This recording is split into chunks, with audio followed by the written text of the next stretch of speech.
स्थापना दिवस। और बात बिल्कुल सही है, जब जब अत्याचार, दुराचार और पापाचार बढ़ता है तो अच्छे लोग किसी न किसी उद्देश्य को लेकर किसी न किसी अच्छे कार्य की स्थापना करते हैं। और वो स्थापना 1885 में जब अंग्रेजों के द्वारा हमारे भारत जैसे पावन राष्ट्र पर अत्याचार हो रहा था, तो अच्छे लोग जुड़े और उन्होंने कांग्रेस पार्टी की स्थापना की, जिसमें इतने अच्छे लोग थे। मैं बता दूं, समय ऐसा विपरीत था, जैसे आप लोगों ने देखा होगा। मैं रामचरितमानस के माध्यम से थोड़ा सा आपको बताऊंगी। चाचा जी, थोड़ा सा समय लूंगी आपका, 2 मिनट का ज्यादा सा।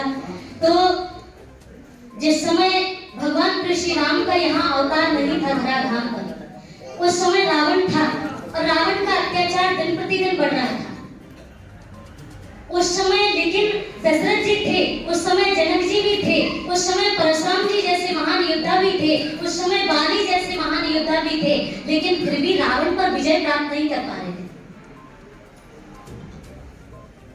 जब रावण पर विजय प्राप्त नहीं कर पा रहे थे, उस समय भगवान श्री राम के पास माता पृथ्वी और सभी देवता मनाने के लिए गए कि प्रभु, जब तक आप नहीं आएंगे तब तक हम लोगों की रक्षा नहीं हो सकती है। और भगवान ने आने का संकल्प लिया। तो भगवान के लिए कहते हैं कि राम सेतु संकल्प प्रभु। राम जी सेतु हैं, और सेतु का मतलब होता है पुल, और पुल का मतलब होता है जोड़ना।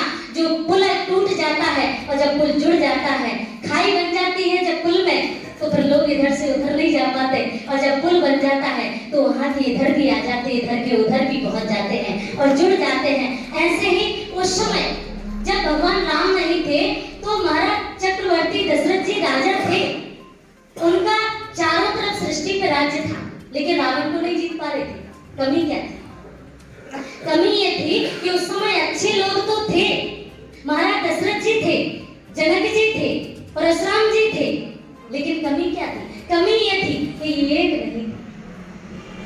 महाराज दशरथ और जनक जी की बिल्कुल नहीं बनती थी, परशुराम जी की और बाली जी की नहीं बनती थी, परशुराम जी और विश्वामित्र जी की नहीं बनती थी। अच्छे लोग थे पर बनती नहीं थी।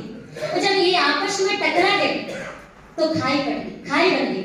और खाई काटने के लिए कौन आए? राम जी। और जब राम जी आए तो अवतार लिया दशरथ जी के यहाँ और विवाह किया जनक जी के यहाँ। दोनों को समधी बना दिया खाई।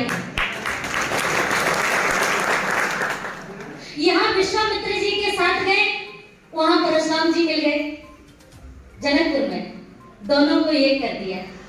और जब ये महान उस समय की योद्धा, ये महान प्रबुद्धजन, ये महान बुद्धिजन जब एक हो गए और फिर रावण पर चढ़ाई की, तो राम जी की विजय हुई और रावण हार गया। ऐसे ही जब जब हमारे भारत देश पर अत्याचार हुआ है, तब तब अच्छे लोगों ने जुड़कर एक होकर इस राष्ट्र को बचाने का काम किया है। कभी दांडी यात्रा की, कभी आज उस समय महात्मा गांधी जी ने दांडी यात्रा की, आज राहुल गांधी जी भारत जोड़ो यात्रा करते। उस समय राम जी ने एक यात्रा की जिसमें उनकी यात्रा अयोध्या से लेकर लंका तक थी, और वो किससे नहीं मिले।